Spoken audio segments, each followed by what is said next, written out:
ఆంధ్రప్రదేశ్లో సంచలనం సృష్టించిన మద్యం కుంభకోణంలో విస్తుపోయేటువంటి వాస్తవాలు వెలుగులోకి వస్తూ ఉన్నాయి.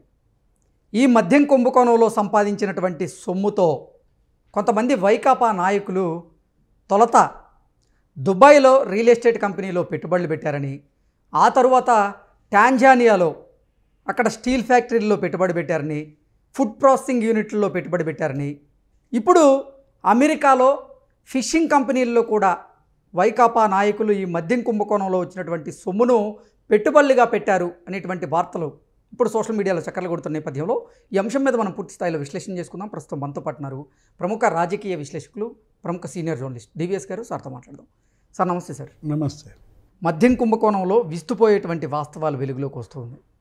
ఈ మద్యం కుంభకోణం ద్వారా సంపాదించినటువంటి అక్రమార్జనని వైకాపా నాయకులు తొలత దుబాయ్లో రియల్ ఎస్టేట్ కంపెనీల్లో పెట్టుబడి పెట్టారని, ఆ తర్వాత టాంజానియాలో వివిధ శాఖల్లో వివిధ రంగాల్లో పెట్టుబడి పెట్టారని, ఇప్పుడు అమెరికాలో అసలు ఫిషింగ్ కంపెనీల్లో కూడా పెట్టుబడులు పెట్టారు అన్నట్లుగా కొన్ని వార్తలు వస్తున్నాయి. ఏంటి సార్ అసలు ఎన్ని వేల కోట్ల మద్యం కుంభకోణానికి పాల్పడ్డారు వైసీపీ నేతలు? అసలు ఏం జరుగుతుంది ఆంధ్రప్రదేశ్లో? Andhra Pradesh to Dubai, Dubai to Africa, Dubai to America. అంటే దుబాయ్ అనేది ఒక షెల్టర్ జోన్. సార్ వీళ్ళేంటి పిక్నిక్ వెళ్ళినట్టుగా అక్కడికి వెళ్తుంటారు. ఇక్కడ దుబాయ్లో ఆ 5 ఏళ్ళు జగన్మోహన్ రెడ్డి సీఎంగా అక్కడ మీటింగ్స్, అక్కడ చర్చలు, ఆ తర్వాత ఆంధ్రప్రదేశ్లో అది అమలు చేయటం, ఆ వచ్చినటువంటి డబ్బు, మనీ లాండరింగ్ చేసినటువంటి డబ్బు, దాన్ని వివిధ మార్గాల్లో వివిధ దేశాల్లో వివిధ పరిశ్రమల్లో పెట్టుబడులు పెట్టుకోవడం.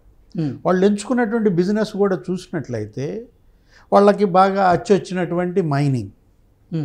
ఎందుకంటే రాజశేఖర రెడ్డి, జగన్మోహన్ రెడ్డి, రాజారెడ్డి మైనింగ్ డాన్స్ ముగ్గురాయే కదా. ఇది రాజారెడ్డి ఆయన యొక్క ఎదుగుదల ముగ్గురాయితో బిగినైంది. అక్కడ ఆ ముగ్గురాయి దగ్గర నుంచి ఇనప ఖనిజం మీద పడ్డారు. ఇనప ఖనిజం తుడిచిపెట్టారు, గాలి జనార్దన్ రెడ్డిని వాడుకున్నారు. ఇప్పుడు ఆ చైనాకి ఎక్స్పోర్ట్. ఇప్పుడు ఆయన జైల్లో ఉన్నాడు, 7 ఏళ్ళు జైలు శిక్ష పడింది.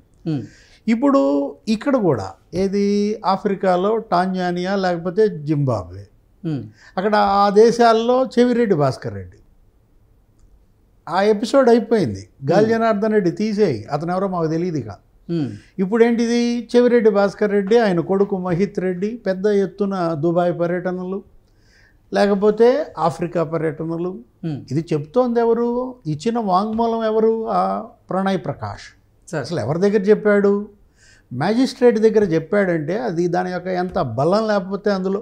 ఇవాళ 164 వాంగ్మూలంలో నేను వాళ్ళ ఇద్దరితో తండ్రి కొడుకులతో కలిసి వారం రోజులు అక్కడ పర్యటించా అన్నాడు, అక్కడే బస చేశామన్నాడు. అంటే జనవరిలో చెవిరెడ్డి భాస్కర్ రెడ్డి, మోహిత్ రెడ్డి మరి వెళ్ళారా లేదా ఎక్కడికి? జింబాబ్వే లేకపోతే టాంజానియా, లేకపోతే అక్కడ మరి ఈ ప్రణయ్ ప్రకాష్ వాళ్ళతో కలిసి ఒక 6 days ఉన్నాడా లేదా? అతను ఎవరో జియాలజిస్ట్, ఘోర్పడే. మరి ఘోర్పడేని తీసుకుని అక్కడ జియాలజిస్ట్గా భూగర్భ శాస్త్రవేత్త ద్వారా అక్కడ చేసినటువంటి ఆ సర్వేలు. ఇప్పుడు అది మీరు అన్నది ఏది, స్టీల్ ప్లాంటో లేకపోతే ఐరన్ ఓర్ ప్లాంటో అక్కడ పెట్టడం. Next food processing units. ఇప్పుడు అసలు ఇష్యూ ఇవాళ బయటపడిన కొత్త కోణం షిప్పింగ్ కంపెనీ. అమెరికాలో షిప్పింగ్ కంపెనీ అనగానే నీకు కసిరెడ్డి రాజ్, ఎన్ఆర్ఐ. ఏది, అతను గతంలో అమెరికాలో బిజినెస్లు చేయడం, కమ్మింగ్, జార్జియా, మరి అక్కడ ఉన్నటువంటి ఆ రాష్ట్రంలో అతను అనేక రకాల మరి చేశాడని అప్పట్లో వైసీపీ ఎన్ఆర్ఐ వింగ్ కూడా ఆయనే అక్కడ చూశాడు. పెద్ద ఎత్తున అమెరికా సంయుక్త రాష్ట్రాల్లో వసూళ్ళు. సార్ ఏది, వైసీపీ ఫండ్ రైజింగ్ ప్రోగ్రామ్ అంటూ కసిరెడ్డి రాజు ఆధ్వర్యంలో జగన్మోహన్ రెడ్డి అక్కడ ఏది గతంలో అధికారంలోకి వచ్చిన తర్వాత ఇప్పుడు ఈ షిప్పింగ్ ఈ కంపెనీ ఇది కమ్మింగ్లో పెట్టారా, డెలావర్లో పెట్టారా? ఎందుకంటే ఇవాళ డెలావేర్లో మరి ఇతని యొక్క భాగస్వామ్యం, అక్కడ ఇతని యొక్క ఎదుగుదల ఎవరు? కసిరెడ్డి రాజు. అక్కడ మరి పెట్టినటువంటి కంపెనీలు, వ్యాపారం. ఇప్పుడు జార్జియా షీషోర్లో పెట్టారా లేకపోతే ఈ డెలావేర్ దగ్గర పెట్టారా? ఇవన్నీ కూడా బయటకు రావాలంటే మరి సిట్ బృందం లేదా ఈడీ ఈ దేశాల్లో పర్యటిస్తే కానీ నిగ్గుదలదు. ఒక ప్రత్యేకమైనటువంటి ఒక ఇన్వెస్టిగేషన్ టీమ్స్ ఇప్పుడు ఆఫ్రికా దేశంలో పర్యటించాలి, మరి టాంజానియా, జింబాబ్వే, అక్కడ అవి తేల్చాలి.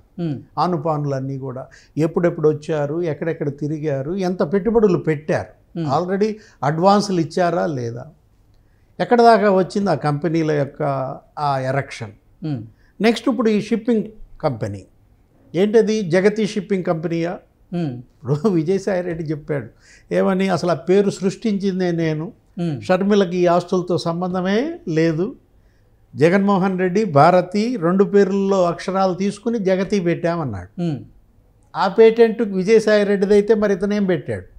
ఈ షిప్పింగ్ కంపెనీ కసిరెడ్డి రాజ్ ఏ పేరు పెట్టాడు? జగతియే పెట్టాడా, లేకపోతే హర్ష వర్ష పేరు పెట్టారా? ఆ షిప్పింగ్ కంపెనీ యొక్క లోతుపాతుల్లోకి వాళ్ళ విచారణ, ఈ దర్యాప్తు సంస్థలు, ఈడీ అసలు ఏం చేస్తుందో అర్థం కాదు. ఇప్పుడు ఈ కేసు పూర్వాపరాలు, ఇప్పటివరకు జరిగిన దర్యాప్తు వివరాలు తనకివ్వమని ఈడీ లేఖ రాసింది సిట్కి. స్పెషల్ ఇన్వెస్టిగేషన్ టీం వివరాలు పంపింది. ప్యారలల్గా దర్యాప్తు జరపాల్సిన నేపథ్యంలో ఇవాళ సిట్ ఇంత కొలిక్కి తెచ్చింది. చెవిరెడ్డి భాస్కర్ రెడ్డిని అరెస్ట్ చేశారు. నెక్స్ట్ అతను ఎవరు, ఆ వెంకటేష్ నాయుడును కూడా పట్టుకొచ్చారు. ఎక్కడది, కొలంబా పారిపోతుంటే వాళ్ళని. మరి ఈడీ ఇంతవరకు ఏమీ నిగ్గు తెల్చకపోవటం, అసలు ఏంటి, ఎప్పుడు ఎంటర్ అవుతుంది, ఎప్పుడు జగన్మోహన్ రెడ్డిని పిలిపిస్తారు, లేకపోతే అసలు ఆ మనీ లాండర్స్ ఎవరు, అనిల్ రెడ్డి, సునీల్ రెడ్డి, ఇంతవరకు వాళ్ళు అసలు ఎవరు పిలవల. కృష్ణదేవరాయలు ఆరోపించిందే వీళ్ళిద్దరి మీద కదా. అవును, అసలు లోక్సభలో కృష్ణదేవరాయలు ప్రసంగించి ఎన్నాళ్ళైంది, అమిత్ షాని కలిసి ఎన్నాళ్ళైంది, చంద్రబాబు కూడా ఇచ్చారు, అప్పుడు ముఖ్యమంత్రికి కూడా ఇచ్చారు వినతిపత్రం. మధ్యాహ్నం అమిత్ షాని కలిశాడు, సాయంత్రం వచ్చి చంద్రబాబును కలిశాడు. కృష్ణదేవరాయలు తప్పు లేదు, అతను చేయాల్సింది చేశాడు. ఒక ప్రజాప్రతినిధిగా అతని కర్తవ్యం అతను నెరవేర్చినప్పుడు ఉన్నత స్థానాల్లో ఉన్నటువంటి బీజేపీ పెద్దలు కావచ్చు, తెలుగుదేశం పెద్దలు, అదే కూటమి పెద్దలు, ఎన్డీఏ పెద్దలు ఎందుకని మరి ఇవాళ ఇంతవరకు ఈడీ ఈ దిశగా దర్యాప్తు చేయట్లేదు? ఇప్పుడు సునీల్ రెడ్డి ఎక్కడ ఉన్నాడో తెలియదు, ఫరారీలో ఉన్నాడా? ఇంతవరకే అతన్ని మనీ లాండరింగ్ విషయంపై ప్రశ్నించకపోవటం ఏ సంకేతం? అనిల్ రెడ్డి ఎవరు, అసలు ఇప్పుడు మనం గతంలో ఆయనది శాండ్ మాఫియా అనుకున్నాం, వసూళ్ళు అక్కడే, అదేదో రోజుకి 8 కోట్ల వసూళ్ళు, సరే అది వదిలిపారేశారు. అసలు ఆ మైనింగ్ మాఫియా దర్యాప్తు ఎక్కడ దాకా వచ్చిందో కూడా తెలియదు. వెంకటరెడ్డినో ఎవరినో అప్పట్లో అరెస్ట్ చేశారు, అతను ఏదో మరి ఇచ్చాడు ఇవ్వాల్సిన సమాచారం, అతను జంపు, అతను మరి వెళ్ళిపోయాడు ఏది తన యొక్క పూర్వస్థానాలకు. ఇప్పుడు అనిల్ రెడ్డి మద్యం వసూళ్లలో కూడా జగన్మోహన్ రెడ్డికి చేర్చటానికే అనిల్ రెడ్డే కారణం అన్నారు. అంతిమ లబ్ధిదారుకి చేర్చిన వాళ్ళల్లో నీకు ఇందులో వీళ్ళంతా పాత్రధారులే, అసలు సూత్రధారులు ఇద్దరు, ఏది మిథున్ రెడ్డి, మరి అంతిమ లబ్ధిదారు జగన్మోహన్ రెడ్డి అనుకుంటే, ఇప్పుడు మిథున్ రెడ్డి అసలు ఏమైంది ఇంతవరకు? మిథున్ రెడ్డి బెయిల్ కేసు చెప్పు, నీకు తెలుసా? ఎందుకని మిథున్ రెడ్డి యొక్క బెయిల్ గురించి హైకోర్టు ఎందుకని ఇంతవరకు సరైన ఇవ్వట్లేదు? సుప్రీంకోర్టు 3 వారాలు గడువు ఇచ్చింది, బెయిల్ గురించి తేల్చమంది. ఒకరోజు వాదనలు అయినాయి అన్నారు, తర్వాత వాదనలు రేపు ఎల్లుండి వింటామన్నారు, శనివారం ఆదివారం వచ్చాయి. ఏంటి వాట్ నెక్స్ట్? ఇవాళ ఇది దేశాన్ని కుదిపేస్తున్నటువంటి అతిపెద్ద కుంభకోణం. ఏది నువ్వేదో 2G అంటావు, లేకపోతే ఇంకే స్పెక్ట్రమ్ల గురించి చెప్తావు, అవన్నీ గాల్లో కుంభకోణాలు. ఢిల్లీ లిక్కర్ స్కామ్ అది పేపర్ మీద కుంభకోణం. ఇదంతా తాగారు, తిన్నారు, మేసేశారు, విదేశాలకు కూడా ఎత్తుపోయారు కదా కట్టల డబ్బులు. అసలు అమెరికాలో ఫిషింగ్ హార్బర్లు, ఇటు పోతే దుబాయ్లో రియల్ ఎస్టేట్ కంపెనీలు, టార్జానియాలో స్టీల్ కంపెనీలు, అలాగే ఫుడ్ ప్రాసెసింగ్ యూనిట్లు. ఏంటి సార్ అసలు ఇన్నిట్లో పెట్టుబడులు పెట్టాలంటే ఎన్ని వేల కోట్ల రూపాయల అవినీతి జరిగి ఉంటుంది అంటారు? 1,00,000 కోట్ల మద్యం అమ్మారయ్యా. 1,00,000 కోట్ల మద్యం. అసలు సోమిరెడ్డి ఏమంటున్నాడు, 1,00,000 కోట్లు కదా 1,30,000 కోట్లు అంటాడు. ప్రభుత్వం లెక్కల ప్రకారం 1,00,000 కోట్ల మద్యం అన్నారు. లేకపోతే ఆ శ్వేతపత్రం వివరాలు నువ్వు చూస్తే అప్పుడెప్పుడో భూమి బద్దలైనప్పుడు ఎప్పుడో భూమి బద్దలు కాకముందు ఇచ్చారులే, ఏది ఆ శ్వేతపత్రం ఏదో. ఇంతవరకు అసలు మరి అందులో ఎంతనిచ్చారు? 99,400 కోట్లు సుమారుగా క్యాష్ అన్నారు. ఒక 500-600 కోట్లు ఏమో జీపే, ఇవి ఆన్లైన్ ట్రాన్సాక్షన్స్ అన్నారు. మరి ఆ 99,500 కోట్లలో వీళ్ళు ఏమి పెట్టుబడి పెట్టారని వీళ్ళ పెట్టుబడి 100 కోట్లు కూడా ఎవరు ఇప్పించాడంట? విజయసాయిరెడ్డి నేనే ఇప్పించాను అన్నాడు. ఎక్కడ 100 కోట్ల పెట్టుబడులు, ఎక్కడ 99,000 కోట్ల అమ్మకాలు? బ్యూటీ ఆఫ్ బిజినెస్ అంటావు అదేమంటే. చంద్రబాబు బ్యూటీ ఆఫ్ డెమోక్రసీ అంటే Jaganmohan Reddy beauty of corruption అంటున్నాడా? ఈ అవినీతి సౌందర్యం అబ్బో మామూలు సౌందర్యం కాదనమాట. అందగాడు ఎవరు? అందగాడు అనగానే ఆంధ్రప్రదేశ్లో అందగాడు ఒక్కడే ఒక్కడు. అవినీతి అందగాడు ఎవరు? Okay okay sir, thank you so much.